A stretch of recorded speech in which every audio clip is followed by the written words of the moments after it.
지금 우리가 일반적으로 알고 있는 사도 바울의 원래 이름은 사울이었습니다. 그래서 오늘은 예수님을 만나기 전 사울이었던 바울은 어떤 사람이었고 어떤 계기를 통해서 사울이 바울로 이름이 바뀌고 하나님의 사람이 되었는가에 대해서 좀 살펴보고 넘어가고자 합니다.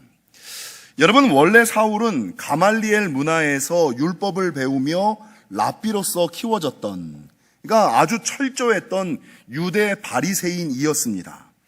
예수님 당시 유대 바리새인들이 그렇듯이 사울도 예수님을 부정하고 부정할 뿐만 아니라 반대하였는데 그 정도가 얼마나 심했냐면 젊었을 때 사울은 예수 믿는 사람들을 잡아다가 옥에 가두는 일, 아주 적극적으로 예수 믿는 사람들을 박해하는데 앞장섰던 사람, 어느 정도였냐면 오늘 본문의 사울이 여러분 예루살렘에서 예수 믿는 사람들 스데반 이야기 때 제가 말씀드렸던 것처럼 초대교회 박해 때 사람들이 흩어졌잖아요. 신앙의 자유를 통하여 예루살렘에서 뿔뿔이 흩어져서 어디까지 갔냐면 다메섹, 다마스쿠스까지 갔거든요. 근데 이 사울이 신앙의 자유를 피하여 도망한 이 예수 믿는 사람들을 잡아 옥에 가두기 위하여 이 다메섹까지 쫓아가서 잡으려고 했던, 근데 예루살렘에서 이 다메섹까지의 거리가 얼마냐? 230km. 230km나 되는 곳을 쫓아가서라도 잡아서 예수 믿는 사람들을 옥에 가두려고 열심을 냈던 사람이 사울이었다라는 것입니다. 여러분, 이렇게 예수 믿는 자들을 잡으러 다메섹으로 가던 사울은 다메섹 가까이 이르렀을 때에 신비한 경험, 이게 하나님의 부르심, 콜링 뭐 이런 단어로 사용합니다만 여러분, 신비한 체험과 경험을 하나 합니다. 그것은 호련히 하늘로부터 빛이 그를 둘러 비치고 음성이 들리기를 사울아 사울아 내가 어찌하여 나를 박해하느냐 라는 음성이 들리는 거예요. 여러분, 이 빛, 이 음성을 듣고 사울은 어떻게 반응했느냐? 성경에 보니까 엎드렸다. 이 빛과 이 음성 앞에 엎드려 하나님께, 예수님께 뭐라 그러냐면 주여 누구시니이까? 주여 누구시니이까라고 물었고 이 물음에 대답하기를 예수님께서 나는 내가 박해하는 예수다. 나는 네가 박해하는 예수다라는 여러분 음성을 듣죠. 여러분, 이후 어떤 이유에서였는지는 모르겠습니다만 사도 바울이 눈이 멀죠? 성경에 보니까 사도 바울이 눈이 멀어 남의 손에 이끌림을 받아야지 되는 인생이 되었고 더 넘어가서 사흘 동안 아무것도 먹지 못하는 사람으로 전락했다. 근데 여러분, 참 기억하셔야지 되는 것은 이렇게 사흘 동안 먹지도 못하고 보지도 못하는 상황 속에서 성경은 이 사울이 뭘 하고 있었냐면 11절 하반절 그가 기도하는 중이었다. 그리고 이 상황 가운데서 보이지도 않고 먹지도 못하고 가장 힘들고 어려운 상황 가운데서도 기도하였기에 예수님께서 그 다메섹에 있었던 제자 가운데 한 사람 아나니아를 보내어서 여러분 이 사울에게 안수하게 하였고 아나니아가 하나님의 말씀에 순종하여 사울의 머리에 손을 얹었을 때에 눈에 있던 비늘이 벗겨지고 다시 보게 되어졌을 뿐만 아니라 여러분 성경은 그가 성령의 충만을 받고 여러분 다시 보게 되는 비늘이 벗겨지는 경험을 할 뿐만 아니라 성령의 충만을 받고 세례를 받았을 뿐만 아니라 나아가서 음식을 먹고 강건하여졌더라. 그리고 여러분 이 체험을 하고 난 이후에 사울은 이전에 예수를 반대하던 사람들과 함께하지 아니하고 이제는 예수를 증거하는 사람들과 함께 살면서 즉시로 나아가 예수가 하나님의 아들이신 것을 증거하고 예수님께서 그리스도이신 것을 증거하는 사람, 사울에서 바울로 바뀌었다. 이게 이제 사울의 다메섹 도상 사건이라고 불리는 이야기라는 거죠. 여러분, 저는 오늘 저와 여러분이 너무나 잘 알고 있는 이 사울의 다메섹 도상 이야기를 통해서 한 3가지 정도만 살펴보고 넘어가고자 합니다. 성경이 이 사울의 다메섹 도상 이야기를 통하여 우리에게 말씀하는 바는 무엇이냐? 첫 번째, 하나님의 부르심 앞에서는 모두가 겸손하게 엎드려야지 된다.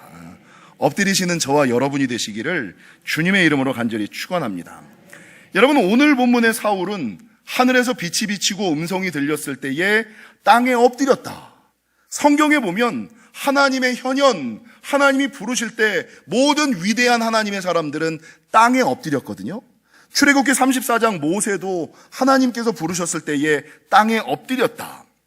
여러분, 엎드린다라는 단어의 원어는 헬라어로 프로스퀴네오라는 단어인데, 이 엎드린다는 것은 어떤 의미를 가지고 있냐면 상대를 인정하고 자신을 낮추는, 상대를 인정할 뿐만 아니라 나를 낮추는.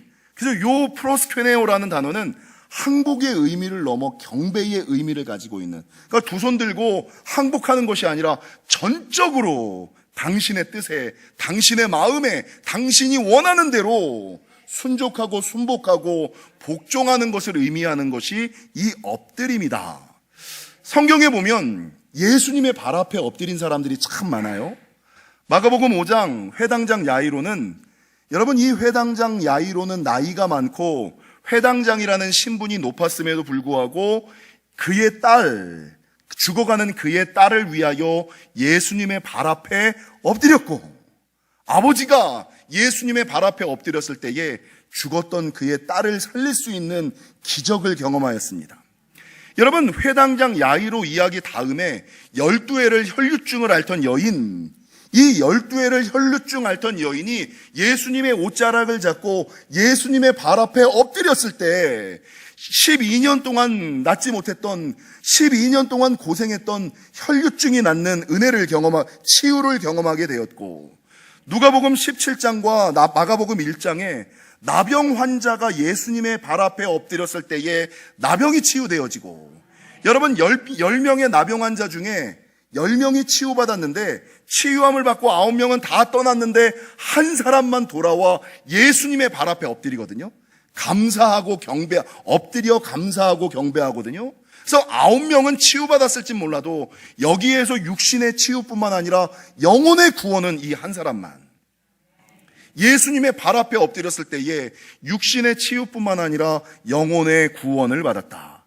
마태복음 17장에 나오는 한 사람, 예수님의 발 앞에 엎드림으로 말미암아 귀신 들려 간질하던 아들의 질병을 고치는 놀라운 역사가 있었고, 여러분, 누가복음 5장 예수님의 발 앞에 베드로가 무릎 꿇었을 때 주님께서 이 사람을 불러 하나님의 제자, 예수님의 제자로 삼으시는 놀라운 역사가 있었다라고 성경은 끊임없이 증거하고 말씀하고 있죠. 여러분, 대부분의 경우 사람들이 부르심을 경험하지 못하고 부르심이 응답과 축복으로 연결되지 못하는 이유가 뭔지 아세요? 그러니까 목회자들이 가끔 이렇게 부르잖아요. 소명이 있으세요? 콜링을 경험하셨습니까? 하나님의 부르심을 체험하셨습니까? 사도 바울이 다메섹 도상에서 예수님을 만난 것처럼 예수님을 만난 적이 있습니까?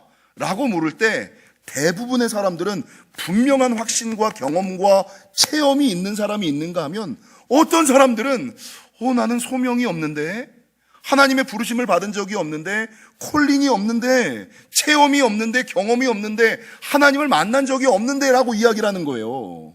여러분, 오늘 본문의 사도 바울은 조금 강렬하긴 했지만 빛과 음성으로 하나님을 만났어요.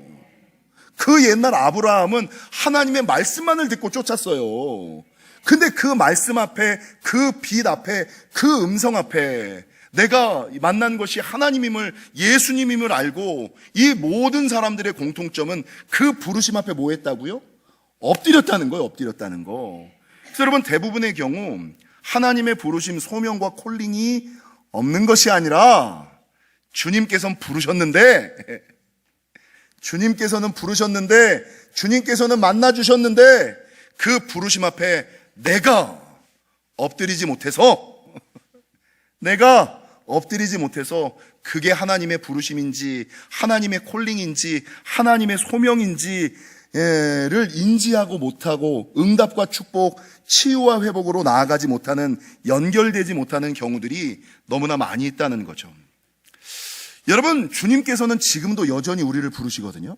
그러니까 주님이 우리를 부르시는 방법은 빛과 음성, 환상, 계시, 꿈 이런 것들을 통하여 부르시기도 하지만 여러분 제자 아나니아를 보낸 것처럼 목회자를 통하여 콜링하실 때가 있어요. 사람을 통하여 콜링하실 때가 있어요. 여러분 특별한 환상과 계시를 통하여 표적과 기사와 이상을 통하여도 콜링하시지만 목회자나 사람을 통하여서도 콜링하실 때가 있고 더 나아가서는 어떤 사건과 상황을 통하여 그러니까 어떤 일을 통하여 고난을 통하여 역경을 통하여 어려움을 통하여 하나님께서 나를 몰아가시면서 콜링하시는 게 부르심이에요. 근데 사람들은 이 부르시는 하나님의 방법을 모르고 그 부르심 앞에 엎드리지를 않는 거예요. 왜 엎드리지 않을까? 왜 엎드리지 않을까? 여러분 여기서 말하는 엎드림이라는 것은 자기를 내려놓는, 그러니까 엎드린다는 것은 자기를 포기하고 종의 자세와 같이 부복하는 거거든요. 항복하는 거거든요. 복종하는 거거든요. 이게 뭘 의미하냐면 자기의 생각과 방법을 내려놓는 거예요. 나는 이제 아무것도 할 수 없습니다. 하나님께서 말씀하시는 대로, 하나님이 명령하시는 대로, 하나님께서 이끄시는 대로 이제는 토달지 않겠습니다. 핑계하지 않겠습니다. 그러니까 완전히 주님께 내 자신을 온전히 내어놓는 거, 이게 엎드림이거든요. 근데 대부분의 경우 교회 다니는 사람들 중에 여자들이 많고 남자들이 적은 이유가 뭔지 아세요? 남자들이 이 엎드리는 걸 못해요. 여러분 사람이 엎드리기 위하여 제일 넘기 어려운 게 자기의 뜻과 자기의 생각과 자기의 방법을 내려놓고 포기하는 것도 어렵지만 뭐를 못 내려놓냐면 이 자존심을 못 내려놓는 거야. 야, 내가 살면서 어떻게 누구 앞에 무릎 꿇을 수가 있어? 내가 왜 누구 앞에 무릎 꿇어야지 돼? 자기의 자존심, 자신의 생각, 자신의 방법, 이것들을 내려놓지 못하는 엎드림이 되지 않으니까 이 엎드림이 없으니 하나님의 역사와 축복으로 이게 이어지지 않는 거예요. 예전에 우리 교회가 처음으로 교육관을 지을 때 교육관의 이름을 뭘로 지었냐면 더드림센터, 지금 저쪽에 있잖아요. 원래는 저쪽에 꿈나라 이불집 앞에 우리 교육관이 있었는데 교육관의 이름을 처음 지을 때 교육관의 이름을 뭐라고 지었냐면 제가 기도하면서 더드림센터, 이 더드림의 의미를 더드림센터 앞에 가면 이게 현수막에 써 있어요. 더드림에 어떤 의미가 있는지. 하나님께 더드리고 하나님의 꿈을 꾸되 그냥 인간의 꿈이 아니라 더 꿈, 정관사 더 하나님의 꿈, 그 꿈을, 하나님의 꿈을 꾸자. 이런 것들. 더 많은 희생, 더 많은 헌신, 그리고 우리 다음 세대들을 더 많이 교육시키자. 이런 4가지 의미를 가져서 더드림센터라는 이름을 딱 지었어요. 제가 이 더드림센터라는 이름을 짓고 너무 이름 잘 졌다. 너무 아주 탁월하게 이름 잘 졌다라고 생각하고 있는 중에 어떤 분이 더드림센터보다는 다드림센터가 더 낫습니다.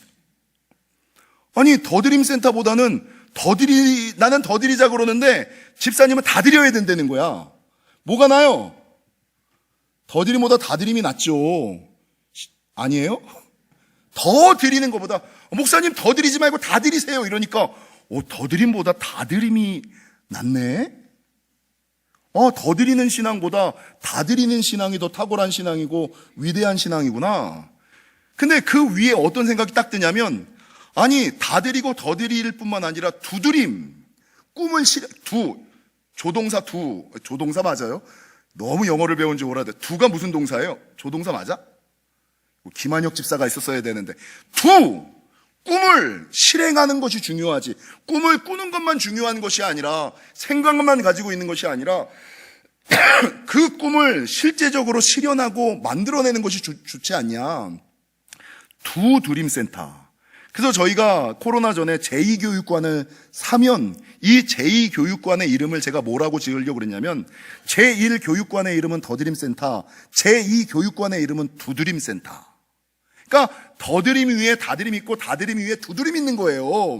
근데 어느 날 또 집사님이 오셔서 뭐라 그러냐면 목사님 이 더드림과 다드림과 두드림을 실현하기 위해서는 엎드림이 있어야지 됩니다.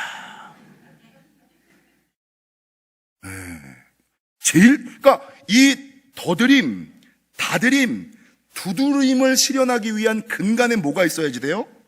하나님 앞에 엎드림이 있어야. 하나님 앞에 엎드림이 있어야 이것들이 이루어지는 거지. 엎드림 없이 어떻게 더 드리고, 엎드림 없이 어떻게 다 드리고, 엎드림 없이 어떻게 두 꿈을 실현할 수 있습니까? 목사님, 우리 엎드려야 됩니다. 그러면서 이 엎드리면, 어떤 목사님이 그러더라고요. 엎드리면, 우리가 하나님 앞에 엎드리면, 이 엎드림은 부복하고 완전히 자기 자신을 낮추는 거잖아요. 엎드리는 거잖아요.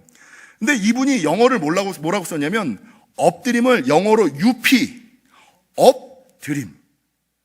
내가 엎드리면 하나님께서 나를 이렇게 올려주신다는 거죠. 내가 하나님 앞에 엎드려 땅에 부복하여 기도하고 하나님 앞에 납작 엎드려 하나님 내 뜻과 생각과 방법을 내려놓고 하나님이 원하시는 대로, 하나님이 바라시는 대로, 하나님이 이끄시는 대로 이제는 더 이상 토달지 않겠나이다. 이제는 더 이상 토달지 않겠나이다. 핑계하지 않겠나이다. 라고 나아갈 때 하나님께서 내 꿈을 그제서야 이렇게 올려주시고 세워주신다 이러더라고요. 사랑하는 성도 여러분, 최고의 신앙은, 가장 중요한 신앙은, 그래서 여러분 그 사람이 신앙이 있느냐 없느냐를 판가름하는 가장 좋은 게 뭐예요? 실제로 엎드리느냐 엎드리지 않느냐예요. 신앙의 기초는 엎드림이고 신앙의 최고는 뭐예요? 엎드림. 바라는 것은 여러분 조금 힘들고 어렵더라도 내 뜻과 생각과 방법 좀 내려놓으시고, 그리고 남자들은 자존심 좀 내려놓으시고, 하나님 앞에, 예수님 앞인데 자존심 세우면 돼요? 하나님 앞에 자존심 내리시고 자존심 내려놓고 엎드리심으로 말미암아 치유받고 부름받는, 치유받고 응답받고 축복받고 부름받는 저와 여러분이 되시기를 주님의 이름으로 간절히 축원합니다. 두 번째, 사울의 다메섹 도상 사건을 통하여 성경이 우리에게 말씀하는 바는 고난 중에서도 기도하라. 참, 여러분, 제가 이 사도 바울의 다메섹 도상 사건을 읽으면서 많은 사람들의 생각과 이 사도 바울의 체험과는 조금 다르다. 목회자가 되기 위한 체험들도 거의 비슷해요. 많은 사람들은 신앙을 가지고 교회를 다니고 예수를 잘 믿으면 시온의 대로가 활짝 열릴 거라고 생각을 해요. 그러니까 뭐 예수 잘 믿고 교회 잘 다니면 그때부터 잘 될 거야, 형통할 거야 라고 이야기를 해요.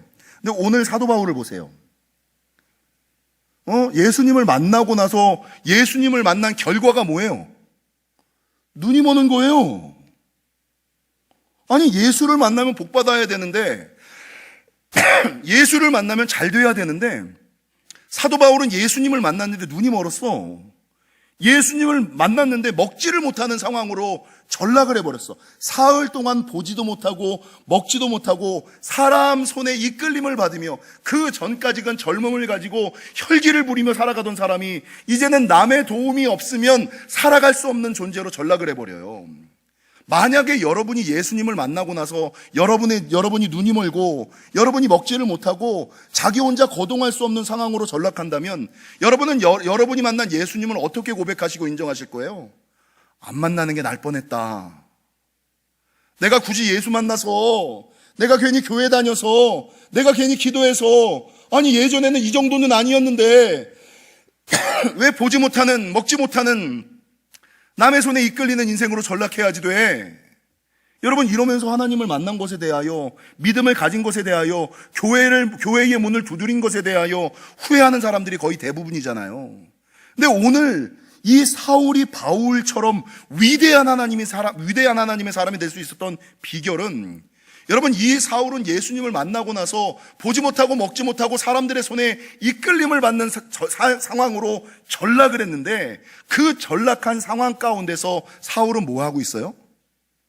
그는 기도하는 중이라. 그는 기도하는 중이라. 본문 11절 하반절. 그러니까 그 이해되지 않는 상황 가운데서도, 그래서 제가 위대한 하나님의 사람들은 다르다. 탁월한 하나님의 사람들은 다르다. 위대한 하나님의 사람, 탁월한 하나님의 사람, 하나님의 일을 크게 하는 사람들은 생각하기 전에 기도하고, 고민하기 전에 기도하고, 행동하기 전에 먼저 기도하는 사람이구나. 그러니까 많은 사람들은 생각하면서 기도하고, 고민해보고 기도하고, 계산해보고 순종하거든요.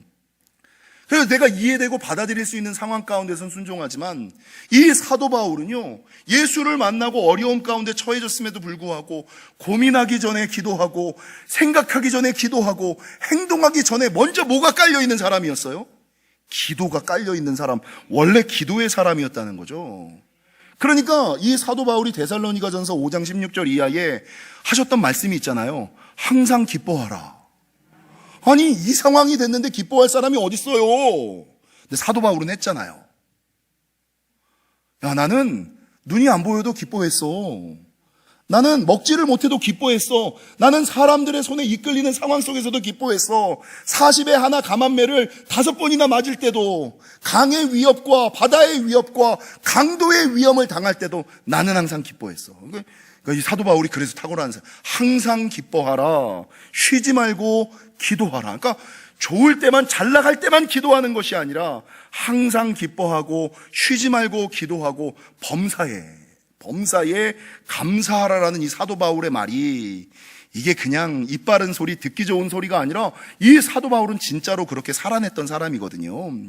그러니까 그런 상황 가운데서도 생각하기 전에, 고민하기 전에, 행동하기 전에 기도하던 그 사람, 좋든 싫든 순경이든 역경이든 기도하는 것이 몸에 배어 있었던 사람이었기에 예수님께서 그 기도하는 사도 바울의 모습을 보시고, 야, 다메섹에 누가 있나를 보자. 그 중에 제자 아나니아가 있거든. 그러니까 이 제자 아나니아의 환상 가운데 나타나서 너 빨리 걔한테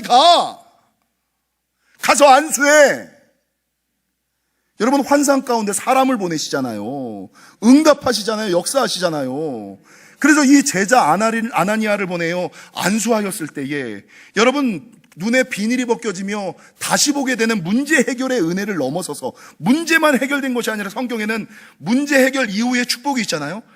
다시 보게 될 뿐만 아니라 여러분, 성령으로 충만해지고 세례를 받고 먹고 오히려 강건해져서, 예전에는 예수님을 반대하는 사람들과 함께하는 인생이었다면 그 즉시로 이제는 예수님을 자랑하고 증거하는 사람들과 함께하는 인생으로, 바로 그냥 존재가 180도로 달라지는 놀라운 역사가 여러분 있었다는 것을 기억하시기를 바랍니다. 여러분, 기도한 거, 1번 대지나 2번 대지나 동일하지만 하나님의 사람들은 엎드리는 사람, 하나님의 부르심 앞에는 엎드려야지 되고, 이 엎드림은 좋든 싫든 순경이든 역경이든 사도 바울과 같이 늘 생각하기 전에 기도하고, 고민하기 전에 기도하고, 계산하기 전에 기도하고, 행동하기 전에 기도하는 사람이 되시기를 주님의 이름으로 간절히 축원합니다. 마지막 세 번째, 이 사울의 다메섹 도상 이야기를 통하여 성경이 우리에게 하시는 말씀은 무엇이냐? 우리 옆 사람이랑 인사하겠습니다. 즉시로 순종하는 사람이 됩시다. 여러분, 오늘 본문 20절, 사도 바울은 다메섹 도상에서 예수님을 만난 후에 이전에 예수님을 반대하는 사람들을 떠나 이제는 예수님을 증거하는 사람들과 어울려요. 바로 하나님을 만나고 난 이후에 바로 결단하는 거예요. 바로 행동하는 거예요. 그런데 이 예수님을 증거하는 사람들과 함께하는 20절에 뭐라고 증거하고 있냐면, 즉시로 각 회당에서 예수가 하나님의 아들이심을 전파하였다.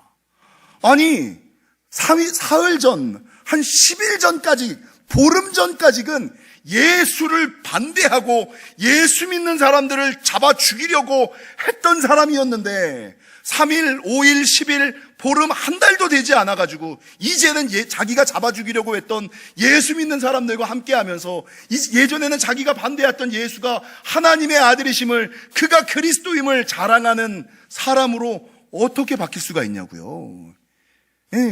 한순간에 180도 달라지잖아요. 한순간에 180도 달라지잖아요. 내가 지금까지 알아오던 사람들과의 관계도 있고 이목도 있는데, 다메섹에서 예수 한 번 만났다고 해서 어떻게 그렇게 180도로 달라질 수 있어? 사람들은 결단하지 못하거든요. 행동하지 못해. 무엇이 옳은지를 알아도, 무엇이 맞는지를 알아도 관계 때문에, 이목 때문에, 이런저런 정치적인 역학관계 때문에 행동하지 못하거든요. 하나님 편에 서지 못하거든요. 근데 오늘 본문의 사울은 어땠어요? 저 배신자 소리를 들을지라도, 저 줏대 없는 놈이라는 욕을 먹을지라도 자기가 만난 하나님이 옳음을 알고 무엇이 옳은지 무엇이 바른지 무엇이 맞는지를 하나님이 알려주신 그 순간부터 노선을 받고 하나님 편에 섰던 사람, 하나님 편에 섰을 뿐만 아니라 담대히 예수님이 하나님의 아들이심을, 예수님이 그리스도이심을 선포했던 사람, 즉시로. 그래서 성경에 보면은요, 위대한 하나님의 사람들은 하나님의 감동이 있었을 때에 즉시로 순종하는 사람, 즉시로 행동하는 사람이었음을. 요 근래 설교에 요게 좀 많이 나오네요. 왜 이게 자주 나올까? 여러분 아시는 것처럼 아브라함이 믿음의 조상이 될 수 있었던 것은 그 밤에 자기 아들 이삭을 번제로 바치라는 꿈과 환상을 보고 나서 성경은 뭐라고 증거하느냐? 아침이 되었을 때 아침에 일찍이 일어나자마자 나귀의 안장을 얹었다. 조금 고민해보고 조금 생각해보고 조금 시간을 지체할 만하잖아요. 어떻게 이런 응답이 있을 수가 있어? 어떻게 이런 명령이 있을 수가 있어? 조금 계산해보고 조금 생각해보고 조금 재보고 해야 되는데, 여러분 그 밤에 아브라함이 잠자다가 하나님의 음성, 하나님의 환상을 듣고 눈을 뜨자마자 아침 일찍이 일어나 나귀의 안장을 얹었다. 여러분 아브라함이 믿음의 조상이 될 수 있었던 비결은 이거예요. 여러분 동일하게 예수님의 제자들 중 수제자라고 부를 수 있는 베드로, 안드레, 야고보, 요한, 이 베드로, 안드레, 야고보, 요한은 예수님께서 부르셨을 때 공통점이 있어요. 곧 그물을 버려두고 예수를 쫓으니라. 중요한 게 뭐예요? 예수를 쫓는 게 중요하지 않아요? 예수를 쫓는 것도 중요하지만 예수를 쫓는 것보다 더 중요한 게 뭐예요? 요 한 글자, 곧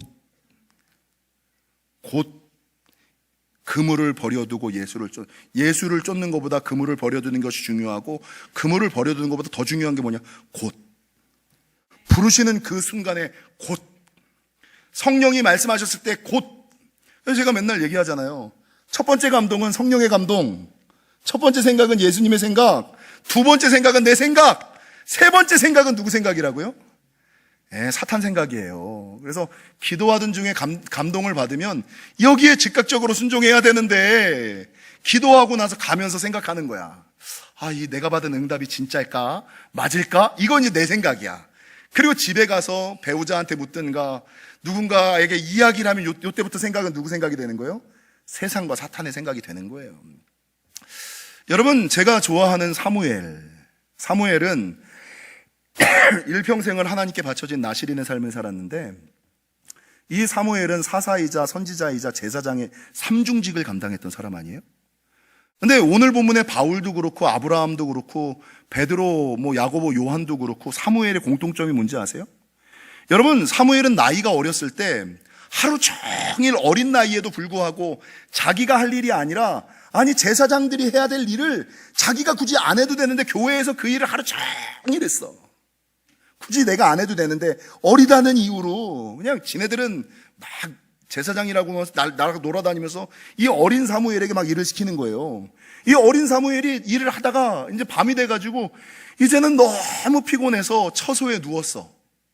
피곤한 몸을 이끌고 처소에 잠자리에 눕는 그 순간 하나님의 부르심, 콜링이 있는 거예요.